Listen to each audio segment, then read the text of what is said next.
Mommy Vicky. Good evening, Mommy Karen. And good evening sa lahat ng mga mommies na nanonood tonight. And welcome sa ating show na tungkol sa ilaw ng tahanan, ang Balitang Ina!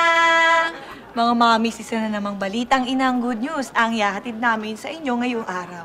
Oo nga, Mommy Karen. Dahil ito sa kwento ng isang nag-comment at nag-share ng kanyang kwento sa ating Kulitang Inang fan page. Tama ka dyan, Mommy Vicky. Alam mo, galing ito sa isa sa mga online followers ng Balitang Ina na si Mami Ditas. Ibinahagi niya ang kanyang mga nakatutuwang karanasan bilang isang ina. At naibahagi din niya kung gaano niya pinag-uukulan ng pansin ang ginagawa niya para sa kanyang mister at dalawang chikiti. Kasama rin sa kwento ni Mami Ditas ang isang panata na inaalay niya sa kanyang pamilya at sa lahat ng mga caring mommies. Ito ang Panatang Ina! At napakaswerte naman talaga natin mga mommies ngayong araw dahil makakasama na natin ang nanay sa likod ng Panatang Ina.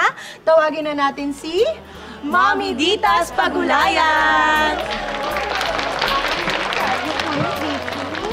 Mami Ditas, Welcome. it's an honor po. Maraming salamat po sa pag-imbita niyo sa akin dito sa Ayan. Balitang Ina. Naku, Mami Ditas, full-time mom po pala kayo, no? Siguro po, mas maganda kung gawin natin ngayon yung naisulat ninyong Panatang Ina. Sige po. Oo, sige. Ay, simulan na natin. Ayan, tumayo tayong lahat, lalong-lalo na sa mga mommies na nanonood. At sumunod lang po tayo sa Panatang Ina.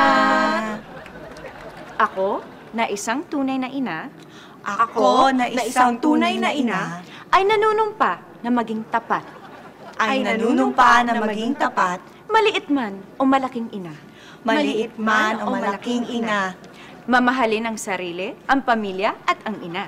Mamahalin ang sarili, ang pamilya at ang ina. Ito ang aking panata. Ito ang aking panata, Ang Panatang Ina! Maraming salamat, Mami Ditas.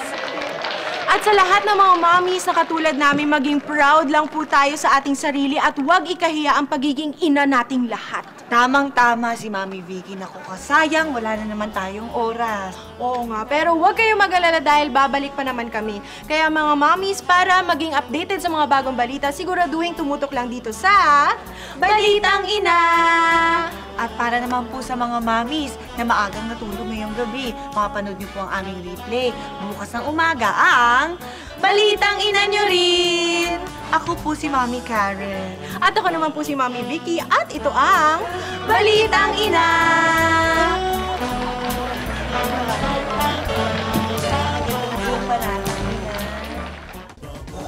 Grabe! Exciting talaga yung mga eksena.